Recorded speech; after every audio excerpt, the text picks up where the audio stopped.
మహాగణాధిపతే నమః. శ్రీ గురుభ్యో నమః. శ్రీమాత్రే నమః. వెల్కమ్ టు ఎయిట్ భక్తి ఛానల్.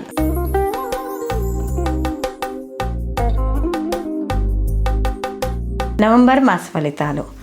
మనకి నవంబర్ మాస ఫలితాల్లో అసలు ఈ ద్వాదశ రాశుల వారికి శుభాశుభ ఫలితాలు ఏ విధంగా ఉంటాయి, వీళ్ళు ఎటువంటి పనులు చేపట్టాలి, ఎటువంటి విషయాల్లో జాగ్రత్తగా ఉండాలి, అలాగే ఎటువంటి నియమాలు పాటించడం ద్వారా వీళ్ళకి ఈ మాసం అంతా కూడా అనుకూలంగా ఉంటుంది అనే విషయాన్ని మనం తెలుసుకుందాం.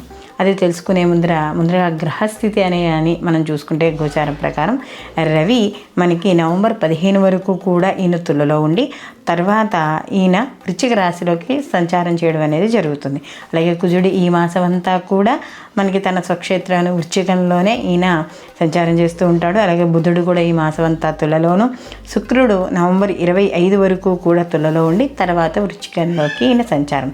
గురువు కూడా అతిచారంతో ఉన్నాడు కాబట్టి ఈయన కర్కాటక రాశిలోకి సంచారం చేయడం అనేది జరుగుతోంది. అలాగే శని ఈ మాసం అంతా కూడా మనకి మీనరాశిలోను, రాహు వచ్చి కుంభరాశిలోను, కేతు వచ్చి సింహరాశిలోను సంచారాలు చేయడం అనేది జరుగుతుంది. కాబట్టి ఈ సంచారం వల్ల అంటే గోచార ఫలితాలు కాబట్టి మనం చెప్పుకునేవి, వీటి వల్ల ద్వాదశ రాశుల వారికి ఈ మాసం ఏ విధంగా ఉంటుంది అనేది తెలుసుకుందాం.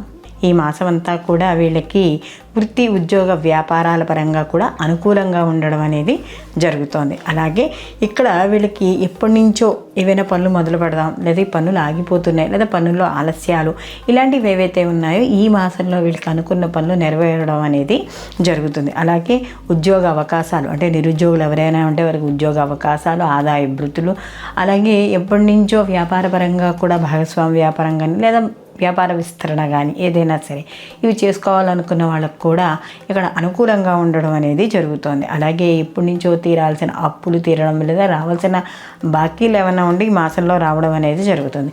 విద్యార్థులకు కూడా అనుకూలంగా ఉంది. విదేశీ విద్య, దూర విద్య లేదా ఏమైనా పోటీ పరీక్షల్లో మంచి ఉత్తీర్ణత సాధిస్తారు. అలాగే గత మాసంతో పోలిస్తే ఈ మాసం విద్యార్థులకి కాస్త చదువు మీద ఎక్కువ శ్రద్ధ అనేది ఉంటుంది. అలాగే సోదరి వర్గాల్లో కానీ బంధువర్గాల్లో కానీ అన్యోన్యత అంటే ఏదైనా ఒక విషయం వచ్చినప్పుడు మీకు సపోర్ట్గా మీకు బంధువులు, అలాగే రిలేటివ్స్ కానీ లేకపోతే మన ఫ్రెండ్స్ కానీ వీళ్ళందరూ కూడా మీకు సహకరించడం అనేది జరుగుతుంది. అలాగే ఇక్కడ చేసే వృత్తుల్లో, వ్యాపారాల్లో విస్తీర్ణ అనేది కోరుకుంటారు. అలాగే ఎవరైనా ప్రమోషన్ల కోసం ఎదురు చూస్తున్న వాళ్ళకు కూడా కాస్త అనుకూలంగా ఉంది అని చెప్పుకోవచ్చు. అలాగే ఇక్కడ నూతన పనులు, వ్యాపారాలు అనుకూలించడం అనేది జరుగుతుంది. ముఖ్యంగా రైతులు, వ్యవసాయదారులు ఎవరైతే ఉన్నారో వాళ్ళందరికీ కూడా అనుకూలంగా ఉంటుంది. ఆరోగ్య విషయాల్లో కాస్త జాగ్రత్త అనేది వహించాలి. అలాగే సమయానికి నిద్ర, తిండి, అలాగే వ్యాయామం ఏవైతే ఉన్నాయో లేదా ఆల్రెడీ ఎవరైనా కాస్త ఏమైనా ఆరోగ్యపరంగా ఇబ్బంది పడుతున్న వాళ్ళు ఉంటే వాళ్ళు డాక్టర్ సలహాలు మాత్రం తప్పకుండా శ్రద్ధగా పాటించాలి. అలాగే ఇక్కడ ముఖ్యంగా ఏమైనా భార్యాభర్తల మధ్య విషయాల్లో చిన్న గొడవలు అవుతున్నా లేకపోతే ఏదైనా కుటుంబంలో ఏమైనా పంచాయతీలని ఇలాంటివి ఏమైనా జరుగుతున్నా కూడా వాటికి అక్కర్లేని విషయాలు అంటే అక్కర్లేని సలహా లేకుండా ఏవి కూడా మీరు మధ్యలో దూరడం అనేది మంచిది కాదు. దానివల్ల ఇక్కడ బంధువుల్లో మీ యొక్క విలువ కోల్పోవడం అనేది జరుగుతుంది. అలాగే ముఖ్యంగా వ్యాపారపరంగా లాభాలు ఉంటాయి. ఇన్వెస్ట్మెంట్ అవి చేసే వాళ్ళకు కూడా అనుకూలంగా ఉంటుంది. సంతానపరంగా కూడా ఇక్కడ శుభవార్తలు వింటారు. ముఖ్యంగా వివాహాది శుభ కార్యక్రమాలు ఏవైతే ఉన్నాయో ఆగిపోయిన వాళ్ళు కానీ వాయిదా పడడం కానీ ఇలాంటివి ఏవైతే ఉన్నాయో అవన్నీ కూడా ముందుకు వెళ్ళడం అనేది జరుగుతుంది. ముఖ్యంగా రాజకీయ నాయకులకు కూడా అనుకూలంగా ఉండడం అనేది జరుగుతోంది రాజకీయ పరంగా. అలాగే సినీ కళారంగాల్లో ఉన్న వాళ్ళకి లలిత కళలు, మన పారిశ్రామికవేత్తలు ఇలాంటి వాళ్ళు ఎవరైనా ఉన్నాయో వాళ్ళకు కూడా మంచి అవకాశాలు, అలాగే వ్యాపార పరంగా కూడా మంచి వృద్ధి అనేది కనబడుతుంది. ముఖ్యంగా మీడియా రంగాల్లో ఉన్న వాళ్ళకి కొత్త అవకాశాలు రావడం లేదా కొత్త ప్రాజెక్టులు రావడం ఇలాంటివి కూడా జరుగుతూ ఉంటాయి. మొత్తం మీద ఈ రాశి వారికి కానీ చూసుకుంటే మేషరాశి వాళ్ళకి అన్ని విషయాల్లోనూ కూడా అనుకూలంగా ఉంది. ముఖ్యంగా ఆరోగ్య విషయాల్లోనూ అలాగే ఇతరులని విషయాల్లో కలవ చేసుకునేటప్పుడు జాగ్రత్తగా ఉండాలి. ఆర్థిక పరంగా కూడా విలువైన వస్తువులు కొనుగోలు చేయడం అనేది ఉంటుంది. విలువైన వస్తువులు కొనుగోలు చేయడంతో పాటు వాటిని జాగ్రత్తగా కాపాడుకునే ప్రయత్నాలు కూడా చేయడం అనేది మంచిది. కాబట్టి వీళ్ళు ఈ మాసం అంతా కూడా వీళ్ళకి మిశ్రమ ఫలితాలు గోచరిస్తున్నాయి.